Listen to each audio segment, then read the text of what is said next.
অনেকে বিএ বা এমএতে ইতিহাস বিষয়ে অধিক জ্ঞান অর্জন ও ভালো মার্কসের জন্য অনলাইন বা অফলাইনে ভালো কোচিং নিতে চান। তাহলে দেরি না করে চলে আসুন সবার সেরা number 1 best coaching centre Gyandeep study সেন্টারে। এখানে অভিজ্ঞ শিক্ষক শ্রী পুলক কৃষ্ণ মণ্ডল গত 20 বছর ধরে নেতাজি সুভাষ মুক্ত বিশ্ববিদ্যালয় ও কলকাতা বিশ্ববিদ্যালয়ের ছাত্রছাত্রীদের যত্ন সহকারে পড়াচ্ছেন। এমনকি ইউজি অ্যান্ড পিজি পড়ুয়াদের Bengali history, education, political science, sociology, MSW, ব্লিস ইত্যাদি সমস্ত বিষয় high quality computer typing note, assignment, answer 100% common যোগ্য সাজেশন হোম ডেলিভারি প্রদান করা হয়। আমাদের মোবাইল অথবা হোয়াটসঅ্যাপ নম্বর 9143048990। ফলো করুন ফেসবুক পেজ ও YouTube channel Gyandeep study centre. নমস্কার, জ্ঞানদীপ স্টাডি সেন্টার ইউটিউব চ্যানেলে সবাইকে স্বাগতম জানিয়ে আজকের তোমাদের সামনে আরও একটি নতুন ভিডিও নিয়ে উপস্থিত। সুপ্রিয় ছাত্রছাত্রী, তোমরা যারা কলিকাতা বিশ্ববিদ্যালয়ে প্রথম সেমিস্টারে পড়াশোনা করো, ইতিহাস সাবজেক্ট মাইনর হিসেবে রয়েছে, সেই সাবজেক্টের গুরুত্বপূর্ণ প্রশ্ন বা সাজেশন নিয়ে আমি আলোচনা করছি। অবশ্যই ভিডিওটা ভালো লাগলে চ্যানেলটিকে সাবস্ক্রাইব করে দেবে এবং লাইক কমেন্ট করতে ভুলবে না। তোমরা স্ক্রিনের মধ্যে দেখতে পাচ্ছ কলকাতা ইউনিভার্সিটি হিস্ট্রি মাইনর, অর্থাৎ তোমাদের অন্য যে কোনো সাবজেক্টে অনার্স রয়েছে কিন্তু পাশের সাবজেক্ট হিসেবে হিস্ট্রি রয়েছে। ফার্স্ট সেমিস্টার সাজেকশন 2025, তোমাদের পরীক্ষা হবে 2026 সালে, যেখানে 25 to 26 সাজেকশন লেখা রয়েছে। এবার আমি আসবো তোমাদের নাম্বার প্যাটার্নটা কি হবে না। 5 মার্কের প্রশ্ন তোমাদের লিখতে হবে 3টে, থাকবে 6টা, টোটাল হচ্ছে 15 মার্কের। 10 মার্কের প্রশ্ন লিখতে হবে 2টো, থাকবে কিন্তু 4টে, টোটাল 20 মার্কের। 20 মার্কের প্রশ্ন লিখতে হবে 2টো, থাকবে কিন্তু 4টে, 40। এই মিলিয়ে টোটাল তোমাদের 75 মার্কের পরীক্ষা হবে। প্রথমে আমি আলোচনা করব তোমাদের 5 মার্কের প্রশ্ন। তবে এখানে একটি গুরুত্বপূর্ণ কথা বলতে হবে, সেটা হচ্ছে যে তোমাদের এই সাজেকশন করতে গিয়ে আমরা অনেক বেশি করে প্রশ্ন দিয়েছি। যে সমস্ত ছাত্রছাত্রীরা তোমরা বেশি প্রশ্নের উত্তরগুলো পড়াশোনা করে যেতে পছন্দ করো, তোমাদের জন্য বেশি করে প্রশ্ন দেওয়া রয়েছে এবং এই প্রশ্নপত্রগুলো আলোচনা করতে গিয়ে আমি যখন স্টার করে দেব, সেই স্টার মার্কের প্রশ্নগুলো অতীব গুরুত্বপূর্ণ, সেই প্রশ্নগুলো তোমরা ভালো করে দেখে যাবে।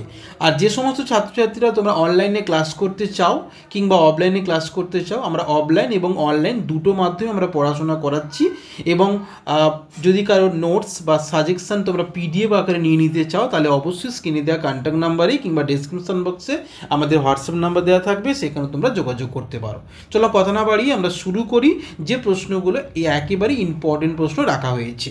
প্রথম প্রশ্ন, ভারতের প্রাচীন প্রস্তর বা নবপ্রস্তর যুগের বৈশিষ্ট্য। এই দুটোর মধ্যে থেকে যে কোনো একটা কিন্তু তোমাদের অবশ্যই আসবে। নাম্বার 2, গান্ধার শিল্পের ওপর টিকা লেখো। মোস্ট ইম্পর্টেন্ট প্রশ্ন। নেক্সট, ষোড়শ মহাজনপদ সম্পর্কে সংক্ষিপ্ত টিকা, এটাও খুবই গুরুত্বপূর্ণ প্রশ্ন। নেক্সট 4, ভারতবর্ষের উপর আলেকজান্ডারের আক্রমণে কী প্রভাব পড়েছিল, খুব মোস্ট ইম্পর্টেন্ট প্রশ্ন।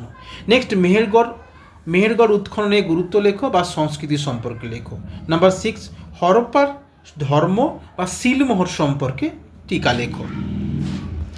নেক্সট প্রশ্ন, বৈদিক যুগে জাতিভেদ প্রথার ওপর সংক্ষিপ্ত টিকা লেখো। নেক্সট, বৈদিক সাহিত্যে গুরুত্ব আলোচনা করো। নেক্সট, ঋগ বৈদিক সমাজের নারী স্থান, এটা খুব ইম্পর্টেন্ট প্রশ্ন। নেক্সট, আজীবক ধর্মের মূল ভাবনা সম্পর্কে টিকা লেখো। নেক্সট হচ্ছে কি, সভা ও সমিতির বৈশিষ্ট্য লেখো। নেক্সট, হিস্ট্রি ও ইতিহাসের মধ্যে পার্থক্য, এটা খুবই গুরুত্বপূর্ণ প্রশ্ন, স্টার দিয়ে রাখছি। নাম্বার 13, ইতিহাসের উপাদান হিসাবে প্রশস্তির গুরুত্ব লেখো। নেক্সট, নাম্বার 14, বৌদ্ধ জৈন ধর্মের পার্থক্য, এটাও কিন্তু খুব গুরুত্বপূর্ণ প্রশ্ন। এবার চলে আসবো 10 মার্ক এবং 20 মার্কের আমরা একসাথেই রেখেছি।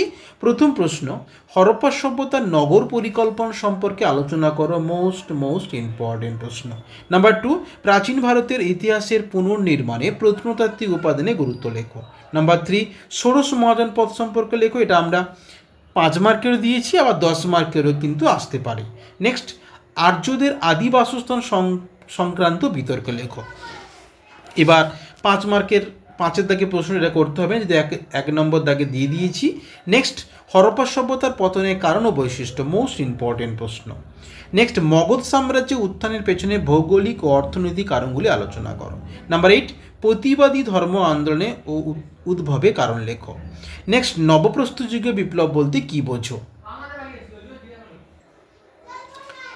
নেক্সট 10 নম্বর, প্রাচীন ভারতের ইতিহাস রচনায় সাংস্কৃতিক উপাদানের গুরুত্ব লেখো। নাম্বার 11, আদিম শিকারী মানুষ কিভাবে খাদ্য উৎপাদনকারীতে পরিণত হয়েছিল। নেক্সট, ঋগ বৈদিক যুগে সামাজিক ও ধর্মীয় জীবন কেমন ছিল।